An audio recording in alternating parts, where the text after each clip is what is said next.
I'm going to go through a real quick case history. We had a gentleman come into us, 54-year-old male, with triglycerides at 3,395, where they should be less than 100. Cholesterol is 625, where it should be less than 200. His HDL is very low at 33. The good cholesterol is very low. The LDL, the bad cholesterol, couldn't even be tested because it was so high. The ratio between cholesterol and the HDL should be less than 5. His was 18.94. His blood sugar was in the diabetic range at 367, and his ferritin was very, very high. So he went into us to get these tests done. And then before he came to the seminar, he had an appointment with his doctor. And rather than getting stuck again, he asked if he could pick up the blood work so he could take to his doctor so he didn't have to get new blood. We said yes. So he took him to his doctor, and his doctor saw these results, and he almost fell off his chair. But his doctor said, well, look, first we have to do a retest because I don't believe these numbers. He did a retest, and they were identical. The triglycerides were over 3,000. The cholesterol was over 600. So his doctor starts writing out a prescription pad as fast as he can. He says, because of the high triglycerides, I want you to go on a low-fat diet. Because of the cholesterol, I want you to go on a low-cholesterol diet. And then I'm going to write you a prescription for Lipitor, the statin drug to control triglycerides and cholesterol. And I want you to be on glucophage and glucotrol also. These are drugs for the diabetes that you have. And he wrote out 3 or 4 more prescriptions. So all of a sudden, this guy has a fistful of prescriptions, and he really wanted to come in through this program and try to do things naturally. He said, well, Doc, I'll do this if it doesn't work, but I'm going to try this body chem program. Well, I've already paid for this. And if it doesn't work in a month, I'll come back and do these medications. The doctor said, you're a dead guy if you walk out of here without these medications. He said, I'll see you in a month. So he came back to us, and our recommendations for the same blood chemistry abnormalities were slightly different. Where the doctor said to go on a low-fat diet for those high triglycerides, we told him to go on a high-fat diet. I said you can do a high-fat and high-protein diet. Where the doctor told him to go on a low-cholesterol diet for the high cholesterol, we told him to go on a high-cholesterol diet. I told him he could eat 30 eggs a day if he wanted to. And this guy liked eggs, so he started eating 9 eggs a day. But we told him to go on a no-sugar and a low-carbohydrate diet. He had weight to lose, so we suggested doing a modification of the Atkins diet, no sugar, low carb, and no dairy at all. And we recommended our Niacol formula, our Colex formula, and a whole bunch of other vitamins and minerals.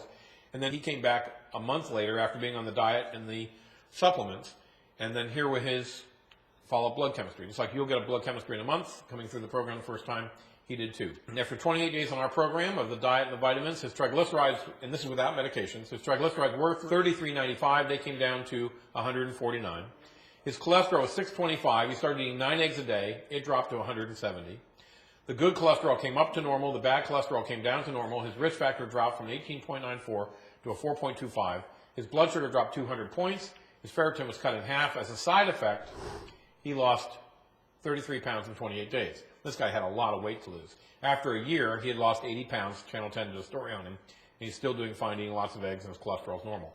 Eggs don't cause high cholesterol. Eggs and butter and other high cholesterol foods. It would be very hard for you to forget about that because I keep running into people 10 years later and say, well, I don't want to eat too many eggs because it might cause high cholesterol. But to find out what foods do cause high cholesterol, we look at the laboratories that produce the statin drugs like Lipitor and Zocor and Provocol and Crestor, because these laboratories have to test those drugs on animals before they test it on us guinea pigs. They test on real guinea pigs. The trouble they run into, these laboratory animals have a normal cholesterol. Rats don't have a high cholesterol. So how are you going to test a drug on laboratory animals that don't have a high cholesterol in the first place? Well, the answer is you have to induce high cholesterol in these animals. I imagine at first they fed them lots of butter, lots of eggs, and that wasn't working. So finally, they found out what did work, and they got so excited when they found out what did work, they published it in scientific papers. One of the early ones was in the Journal of Laboratory and Animal Science, work done by Merck Pharmaceuticals, by the way, that makes Zocor and Mevacor.